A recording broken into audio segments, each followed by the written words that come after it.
In this video, we look at the fastest and easiest way to quiet the mind and go mind-free. Check it out.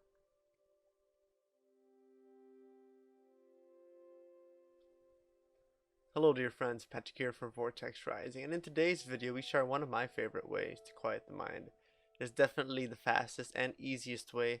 It can be done anywhere and at any time by anyone, so there is no real reason not to try this amazing technique.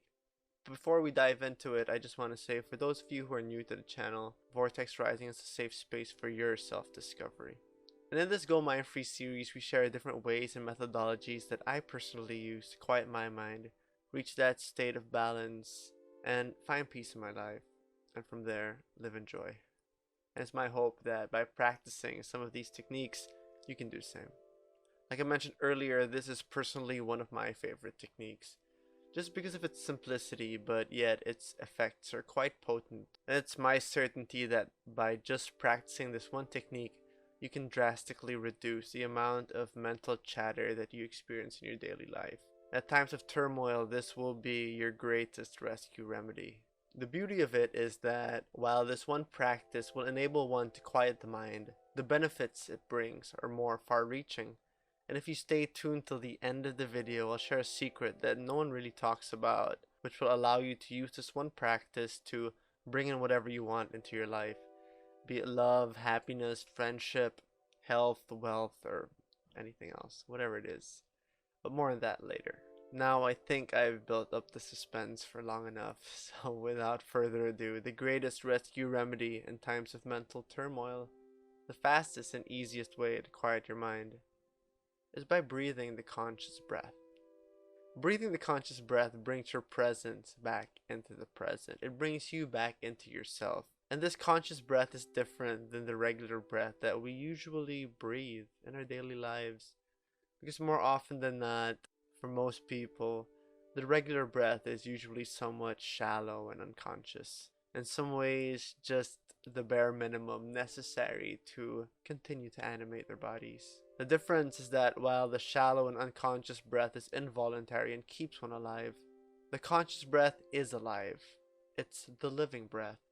Just by your presence, you put life into it. Just by making the conscious, voluntary choice to breathe, you bring life into your breath. The conscious breath is the chosen breath.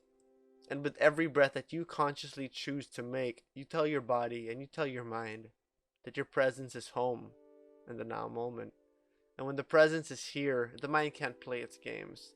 Unless, of course, you allow it to. So then you may ask, where then is my presence if not here? The truth is that the presence is always there. But at times, it just gets covered up by the thoughts. Your presence is where your focus is. So when one is dwelling on the past, on thoughts of guilt or shame or regret, or maybe uncertain about the future, with thoughts of worry, anxiety, or doubt, this then creates a perfect storm for your mind to do its thing.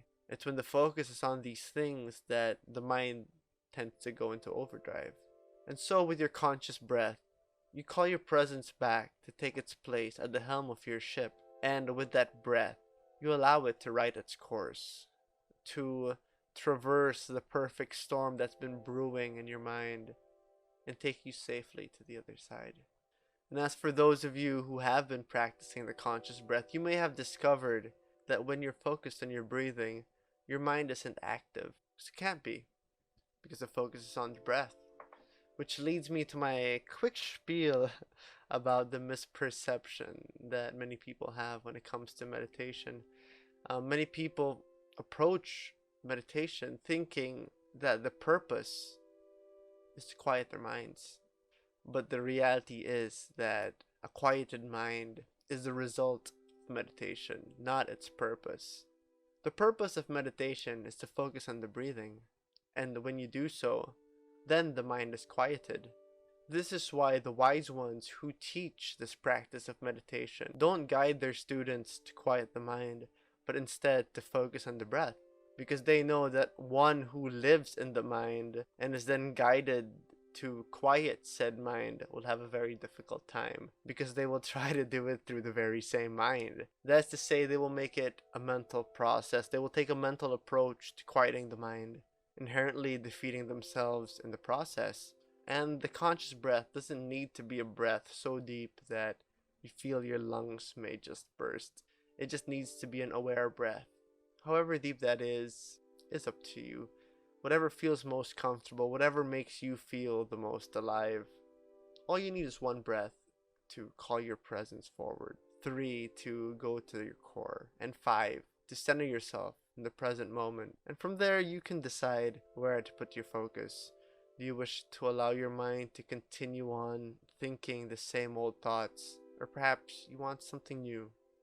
Which leads us to this secret that I promised I would share earlier. I'm sure many of you watching this have heard of the law of attraction and one of their main credos, which is you get what you think about, whether you want it or not.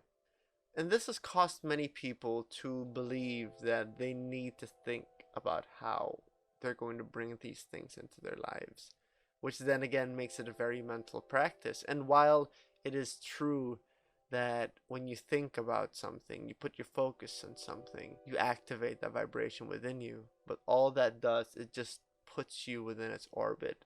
It doesn't necessarily help to bring it into your life.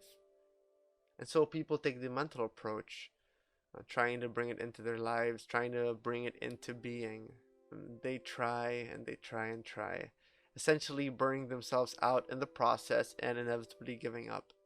And they leave thinking that there's no way they can create or attract into their lives the things that they desire.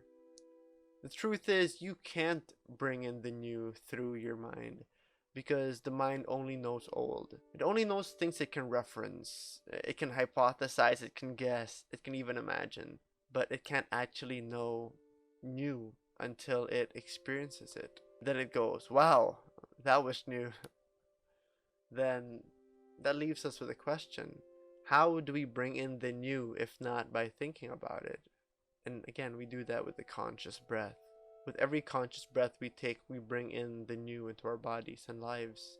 And with every exhale, we release those things that no longer serves us. And this is the secret, dear friends.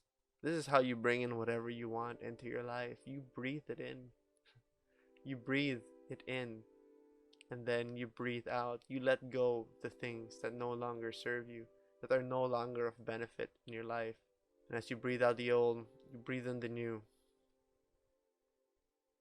I hope this has been helpful, and that you can take away something from this that will be of some benefit to your life. So if you like this video, consider hitting that like button, subscribe if you haven't already. So join us next time where we share more of our favorite ways to quiet the mind and go mind free. Till then, for Vortex Rising, this is Patrick, signing out. Be well, my friends. Have a great day.